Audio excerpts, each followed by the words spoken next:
Is it just a cold, or could it be the flu? Suck it up and ride it out, or get to the doctor, or maybe even the ER. These are tough calls for even adults to make sometimes, and certainly tougher for children. Dr. Cindy Running joins us now. She's from North Shore Pediatrics with Children's Hospital of Wisconsin. Good to see you again, doctor. Thank you so much. Well, let's start. This has been a pretty ugly flu season already this year, and complicated by the fact that the predominant strain that's making everybody sick was not part of the flu shot this year.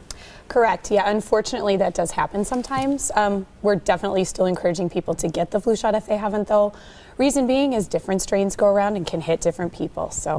And I also hear that even if you got the flu shot and it's not the same strain, it can still help you get something there to help fight the disease. Right. It can help you fight the infection a little bit more effectively. So especially kids, we want them to be able to fight this as best as they can. Okay, let's talk about some of the tough calls that parents make. You know, sometimes it's in the middle of the night and you got a sick kid and you're wondering, boy, is this a cold? Do we just ride out the night here? Or is this something to call the doctor? What's the difference between cold and flu? Right. First thing is, with the flu, you're much sicker. So you can honestly look at a kid as a parent and say, boy, you just do not look like right. yourself. Yep. Yeah. So that's the number one thing that you can do.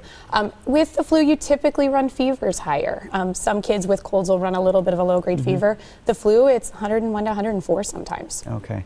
And then in terms of coughing and sore throat and stuff like that, you can still get that, but sometimes not. I guess it's different sometimes. Right. It can be different for different people. So colds, it tends to be a more gradual onset. With the flu, it's really quick, bad sore throat, worse cough. It's more severity of symptoms that you can tell the difference. How about the difference between when you think you go ahead, we'll call the doctor in the morning, versus I need to call the doctor right now, or even perhaps get to the ER?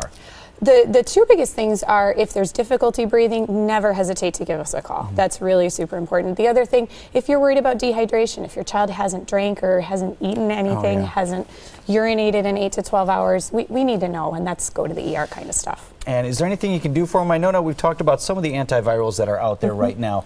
What's your thought on how effective those are and what people need to do if they want to seek that treatment? Right. So only certain people do need the antiviral therapies, and there is a window for giving it versus not giving it. And so the very young, the very old, and people with other medical conditions usually benefit from getting those. So if you have some other medical problem, see your doctor right away if you're suspecting it. And you mentioned the window too. You got to do it quickly because those are most effective if, 48 hours? Yes, within the first 48 hours they're most effective, and they can decrease the symptoms for about an average of 2 days less than the usual. Boy, and 2 days being sick is a long time, isn't it? Yes, exactly. All right, doctor, keep the good fight up. We're almost there.